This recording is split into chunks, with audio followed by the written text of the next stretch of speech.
ಗಲಾಟೆ ಆಗಿದೆ, ಏನು ಸಮಸ್ಯೆ? ಸರ್, ನಮ್ಮ ಪಾಡಿಗೆ ನಮ್ಮ ಆಫೀಸ್ ಇರೋದಿಲ್ಲ. ಪುನೀತ್ ಕೆರಳಿ ಅವರು RRP ರಾಷ್ಟ್ರ ಪಡೆ ಆಫೀಸ್ ಇರೋದಿಲ್ಲೇ, ಎಲ್ರಿಗೂ ಗೊತ್ತಿರೋ ವಿಚಾರನೆ ಅದು. ನಮ್ಮ ಪಾಡಿಗೆ ನಾವು ಮೇಲ್ಗಡೆ ಇದ್ದೀವಿ. ಇಲ್ಲಿ ಅವ್ರದ್ದು ಈದ್ ಮಿಲಾದ್ ಹಬ್ಬ, ಅವ್ರದ್ದು ಪ್ರೊಸೆಷನ್ ನಡೀತಾ ಇದೆ. ಆ ಸಂದರ್ಭದಲ್ಲಿ ಇಲ್ಲಿ ಬಂದು, ಈ ಜಾಗದಲ್ಲಿ ಬಂದು, ಈ ಸರ್ಕಲ್ ಅಲ್ಲಿ ಸರ್ ತನ್ಸೆ ಜುಡಾ ಅಲ್ಲಾಹು ಅಕ್ಬರ್ ಪುನೀತ್ ಕೆರಳಿ ಅಂತ 4-5 ಬಾರಿ ಜೋರಾಗಿ ಕಿರ್ಚುವಂಥದ್ದು, ಸುತ್ತ ರೌಂಡ್ ಹೊಡೆಯುವಂಥ ಕೆಲಸವನ್ನು ಮಾಡ್ತಾರೆ. ನಮ್ಮ ಹುಡುಗರು ಮೇಲ್ಗಡೆಯಿಂದ ಕೆಳಗಡೆ ಬರ್ತಾರೆ, 2-3 ಜನ ನೋಡ್ತಾರೆ, ಒಂದು 5 ನಿಮಿಷ ನೋಡ್ತಾರೆ, ಮತ್ತೆ ಅದೇ ಪ್ರವೃತ್ತಿ ತೋರಿಸ್ತಾರೆ ಅವ್ರು, ಪುನೀತ್ ಕೆರಳಿ ಜುಡ ಅಲ್ಲಾಹು ಅಕ್ಬರ್ ಅಂತ. ಸೊ ಆಮೇಲೆ ನಮ್ಮ ಹುಡುಗರು ಮುಂದೆ ಹೋಗಿ ಯಾಕೆ ಇಲ್ಲಿ ಪ್ರವೋಕ್ ಮಾಡ್ತಿದ್ದಾರೆ, ಯಾಕೆ ಹೋಗ್ತೀರಾ ಅಂತ ಕೇಳ್ತಾರೆ. ಏಕಾಏಕಿ ಒಬ್ಬ ಸ್ಟಿಕ್ ಹಿಡ್ಕೊಂಡಿರ್ತಾನೆ, ಹ್ಯಾಂಡಿಕ್ಯಾಪ್ಟ್ ಮುಸಲ್ಮಾನ್ ವ್ಯಕ್ತಿ, ಅವನು ಏಕಾಏಕಿ ಬಂದು ಮುರಳಿ ಅನ್ನೋ ಹುಡುಗ, ಒಬ್ಬ ದಲಿತ ಹುಡುಗ ಅವನಿಗೆ ಬಂದು ಏಕಾಏಕಿ ತಲೆಗೆ ಹೊಡಿತಾನೆ.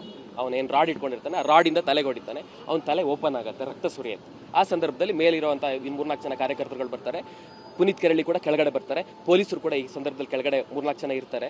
ಆದರೆ ಈ ಪ್ರೊಸೆಷನ್ ಏನು ಹೋಗ್ತಾ ಇರುತ್ತೆ, ಆ ಪ್ರೊಸೆಷನ್ನಲ್ಲಿ ಒಂದು 50 ಜನ ಏಕಾಏಕಿ ಯುವಕರು, ಗೂಂಡಾಗಳು, ಮುಸಲ್ಮಾನ್ ಗೂಂಡಾಗಳು ಬಂದು ಪುನೀತ್ ಕೆರಳಿ ಏನು ಕೂತಿರ್ತಾರೆ ಧರಣಿ, ಅವ್ರ ಮೇಲೆ ದಾಳಿ ಮಾಡಕ್ಕೆ ಬರ್ತಾರೆ. ನಾಳೆ ಬಸವನಗುಡಿ ಬ್ಲಾಕ್ ಆಗುತ್ತೆ. ಅವ್ರನ್ನ ಅರೆಸ್ಟ್ ಮಾಡಿ ಅವ್ರಿಗೆ ಕ್ರಮ ತಗೊಂಡಿಲ್ಲ ಅಂದ್ರೆ ಹಿಂದೂಗಳು ಸುಮ್ಮನೆ ಇರೋದಿಲ್ಲ. ರಾಜ್ಯದ ಮೂಲೆ ಮೂಲೆಯಿಂದ ಎಲ್ಲ ಒಗ್ಗಟ್ಟಾಗ್ತೀವಿ ಅಷ್ಟೇ. ಗಲಾಟೆ ಆಗಿದೆ, ಏನು ಸಮಸ್ಯೆ? ಸರ್, ನಮ್ಮ ಪಾಡಿಗೆ ನಮ್ಮ ಆಫೀಸ್ ಇರೋದಿಲ್ಲ. ಪುನೀತ್ ಕೆರಳಿ ಅವರು RRP ರಾಷ್ಟ್ರ ಪಡೆ ಆಫೀಸ್ ಇರೋದಿಲ್ಲೇ, ಎಲ್ರಿಗೂ ಗೊತ್ತಿರೋ ವಿಚಾರನೆ ಅದು. ನಮ್ಮ ಪಾಡಿಗೆ ನಾವು ಮೇಲ್ಗಡೆ ಇದ್ದೀವಿ. ಇಲ್ಲಿ ಅವ್ರದ್ದು ಈದ್ ಮಿಲಾದ್ ಹಬ್ಬ, ಅವ್ರದ್ದು ಪ್ರೊಸೆಷನ್ ನಡೀತಾ ಇದೆ. ಆ ಸಂದರ್ಭದಲ್ಲಿ ಇಲ್ಲಿ ಬಂದು, ಈ ಜಾಗದಲ್ಲಿ ಬಂದು, ಈ ಸರ್ಕಲ್ ಅಲ್ಲಿ ಸರ್ ತನ್ಸೆ ಜುಡಾ ಅಲ್ಲಾಹು ಅಕ್ಬರ್ ಪುನೀತ್ ಕೆರಳಿ ಅಂತ 4-5 ಬಾರಿ ಜೋರಾಗಿ ಕಿರ್ಚುವಂಥದ್ದು, ಸುತ್ತ ರೌಂಡ್ ಹೊಡೆಯುವಂಥ ಕೆಲಸವನ್ನು ಮಾಡ್ತಾರೆ. ನಮ್ಮ ಹುಡುಗರು ಮೇಲ್ಗಡೆಯಿಂದ ಕೆಳಗಡೆ ಬರ್ತಾರೆ, 2-3 ಜನ ನೋಡ್ತಾರೆ, ಒಂದು 5 ನಿಮಿಷ ನೋಡ್ತಾರೆ, ಮತ್ತೆ ಅದೇ ಪ್ರವೃತ್ತಿ ತೋರಿಸ್ತಾರೆ ಅವ್ರು, ಪುನೀತ್ ಕೆರಳಿ ಜುಡ ಅಲ್ಲಾಹು ಅಕ್ಬರ್ ಅಂತ.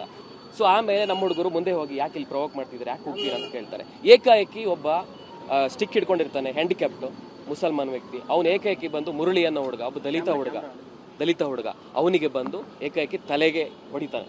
ಅವನೇನು ರಾಡ್ ಇಟ್ಕೊಂಡಿರ್ತಾನೆ, ಆ ರಾಡಿಂದ ತಲೆಗೆ ಹೊಡಿತಾನೆ. ಅವನ ತಲೆ ಓಪನ್ ಆಗುತ್ತೆ, ರಕ್ತ ಸುರಿಯುತ್ತೆ. ಆ ಸಂದರ್ಭದಲ್ಲಿ ಮೇಲಿರುವಂಥ 3-4 ಜನ ಕಾರ್ಯಕರ್ತರುಗಳು ಬರ್ತಾರೆ. ಪುನೀತ್ ಕೆರಳಿ ಕೂಡ ಕೆಳಗಡೆ ಬರ್ತಾರೆ. ಪೊಲೀಸರು ಕೂಡ ಈ ಸಂದರ್ಭದಲ್ಲಿ ಕೆಳಗಡೆ 3-4 ಜನ ಇರ್ತಾರೆ.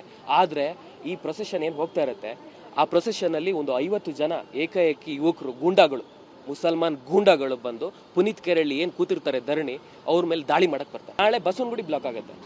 ಅವ್ರನ್ನ ಅರೆಸ್ಟ್ ಮಾಡಿ ಅವ್ರಿಗೆ ಕ್ರಮ ತಗೊಂಡಿಲ್ಲ ಅಂದ್ರೆ ಹಿಂದೂಗಳು ಸುಮ್ಮನೆ ಇರೋದಿಲ್ಲ. ರಾಜ್ಯದ ಮೂಲೆ ಮೂಲೆಯಿಂದ ಎಲ್ಲ ಒಗ್ಗಟ್ಟಾಗ್ತೀವಿ ಅಷ್ಟೇ.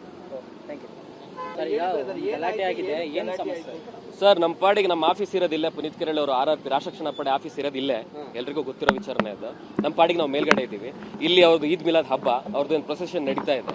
ಆ ಸಂದರ್ಭದಲ್ಲಿ ಇಲ್ಲಿ ಬಂದು, ಈ ಜಾಗದಲ್ಲಿ ಬಂದು, ಈ ಸರ್ಕಲ್ ಅಲ್ಲಿ ಸರ್ ತನ್ಸೆ ಜುಡಾ ಅಲ್ಲಾಹು ಅಕ್ಬರ್ ಪುನೀತ್ ಕೆರಳಿ ಅಂತ 4-5 ಬಾರಿ ಜೋರಾಗಿ ಕಿರ್ಚುವಂಥದ್ದು, ಸುತ್ತ ರೌಂಡ್ ಹೊಡೆಯುವಂಥ ಕೆಲಸವನ್ನು ಮಾಡ್ತಾರೆ. ನಮ್ಮ ಹುಡುಗರು ಮೇಲ್ಗಡೆಯಿಂದ ಕೆಳಗಡೆ ಬರ್ತಾರೆ, 2-3 ಜನ ನೋಡ್ತಾರೆ, ಒಂದು 5 ನಿಮಿಷ ನೋಡ್ತಾರೆ, ಮತ್ತೆ ಅದೇ ಪ್ರವೃತ್ತಿ ತೋರಿಸ್ತಾರೆ ಅವ್ರು, ಪುನೀತ್ ಕೆರಳಿ ಜುಡ ಅಲ್ಲಾಹು ಅಕ್ಬರ್ ಅಂತ. ಸೊ ಆಮೇಲೆ ನಮ್ಮ ಹುಡುಗರು ಮುಂದೆ ಹೋಗಿ ಯಾಕೆ ಇಲ್ಲಿ ಪ್ರವೋಕ್ ಮಾಡ್ತಿದ್ದಾರೆ, ಯಾಕೆ ಹೋಗ್ತೀರಾ ಅಂತ ಕೇಳ್ತಾರೆ. ಏಕಾಏಕಿ ಒಬ್ಬ ಸ್ಟಿಕ್ ಹಿಡ್ಕೊಂಡಿರ್ತಾನೆ, ಹ್ಯಾಂಡಿಕ್ಯಾಪ್ಟ್ ಮುಸಲ್ಮಾನ್ ವ್ಯಕ್ತಿ, ಅವನು ಏಕಾಏಕಿ ಬಂದು ಮುರಳಿ ಅನ್ನೋ ಹುಡುಗ, ಒಬ್ಬ ದಲಿತ